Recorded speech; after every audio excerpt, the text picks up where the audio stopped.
ചൂടായത് online മീഡിയക്കാരോടാണോ? ഇതൊന്നും അറിയണം. Chandu ദേഷ്യപ്പെട്ടത് online മീഡിയക്കാരോടാണോ എന്നറിയാം. കാരണം ആ ഒരു വീഡിയോ കാണുമ്പോൾ ഒരു 10 ന്യൂസ് ചാനൽ നിരന്ന് ട്രൈപോഡ് വെച്ചിട്ടുണ്ട്. എല്ലാരും ഉണ്ട്, ഓൺലൈൻ മീഡിയ ഉണ്ട്. അവിടെ സാറ്റലൈറ്റ് ചാനലുകാര് അവർക്ക് സ്ഥലം കൊടുത്തായിരുന്നു, കണ്ടായിരുന്നല്ലോ. ഞാൻ പോയിരുന്നു, കണ്ടിരുന്നു. അത് അവരവിടെ പ്ലേസ് ചെയ്തിട്ടുള്ളൂ. സലീം കുമാറിനെ പോലുള്ള പ്രമുഖരായ നടന്മാരെ പറ്റി വാർത്ത ചെയ്യാൻ എല്ലാവരും എത്തും, സ്വാഭാവികമാണ്. അവിടെ ഇന്നത്തെ കാലത്ത് 100 കണക്കിന് ആളുകളുണ്ട് ഈ രംഗത്ത്, സോഷ്യൽ മീഡിയയിൽ, ഓൺലൈൻ രംഗത്ത്. അവര് ഓടിയെത്തുക സ്വാഭാവികമാണ്. പക്ഷെ അവര് പാലിക്കേണ്ട മര്യാദ പാലിച്ചില്ല എന്നുള്ളത് 100% സത്യം. ആ ബോഡിയോട് കാണിക്കേണ്ട മര്യാദ അവര് കാണിച്ചിട്ടില്ല. അതാണ് ഇതിന്റെ ഏറ്റവും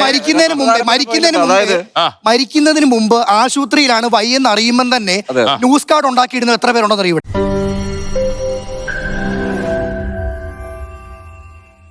ലോകത്തെവിടെയായാലും ഏത് സമയത്തും 24 വാർത്തകളും ഓഗ്മെന്റഡ് റിയാലിറ്റി പാക്കേജുകളും എക്സ്പ്ലെയിനറുകളും വിശദമായി കാണാൻ ഞങ്ങളുടെ യൂട്യൂബ് ചാനൽ നിങ്ങൾക്ക് സബ്സ്ക്രൈബ് ചെയ്യാം.